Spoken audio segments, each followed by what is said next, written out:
头发包、头发贴，还有等一下嘅头发人工诶，呢度康泰宣传依然能叫客家头发机，还必须出制作各种头发宣传片、电视广告来向民众嘅注意。没有透过指控打出客家头发机嘅名声，讨厌日本北京一条国际机场也有头发机嘅广告，还个讲嘅头发里有贴图、老送同专属，还开上细小嘅同多款头发嘅景点、特色传统，所以希望本大家以客家种料，用客家书客家头发之美。也加点按钮冲抽送机，投入的个预算要比去年成长了50%，有达到5000万以上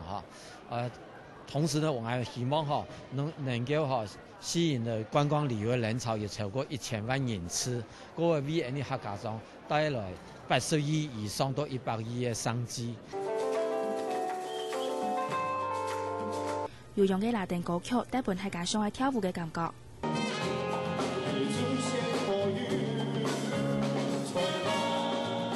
发拍嘅客家舞蹈，愛本客家跳下來同花拿度跳舞。一位同發機結合嘅全台實驗室25鄉鎮45隻社團，會結伴結合生態音樂同道發通，希望大家都可以看得到討傳統地度重新嘅客家文化。那拉丁的東西，我是覺得很有大有希望，因為我覺得拉丁的東西就是很土，就是我們講說的，有風土味。那風土味，我們客